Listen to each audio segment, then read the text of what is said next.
Well, for more, let's talk to Scott Lucas, who is a professor of international politics at Birmingham University. He joins us now from Birmingham. Scott, how can there be no official record of what the president discussed with Putin? I mean, certainly that can't be normal.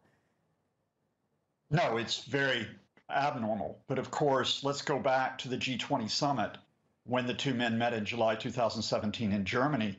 It was abnormal that Trump insisted no other U.S. officials be in that meeting.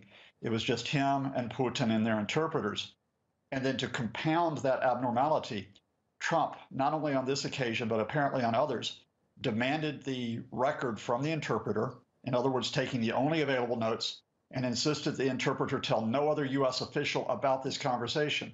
So in other words, U.S. policymakers who are expected normally to respond to a president and say, well, what do we need to consider here, say in the Middle East, here in Europe, here regarding domestic policy because of this meeting, they've got nothing to go on. Now, is that just simply Trump, being Trump and being unusual in the way he acts, or has he been compromised by the Russians? Right. Well, the Post says that this is certainly not usual per past presidential standards, but is it necessarily illegal? No, I mean, as the chief executive, Donald Trump can run his administration in the way that he wants to, no matter how chaotic or destructive that might seem. But you need to put this story, I think, in the context of the other that you mentioned that has broken in the last 48 hours. And that is the FBI, America's leading criminal justice agency, was investigating Donald Trump from May 2017, not just for criminal activity, but counterintelligence. In other words, they wanted to find out whether he was compromised by the Russians and whether this would affect U.S. security. Now, that FBI investigation has been taken over by Robert Mueller, the special counsel. We do not know if he's continued the counterintelligence dimension as well as the criminal dimension. But I think if you take all of what we're discussing and put it into this broader context, I think within weeks, Robert Mueller will bring back his report against Donald Trump.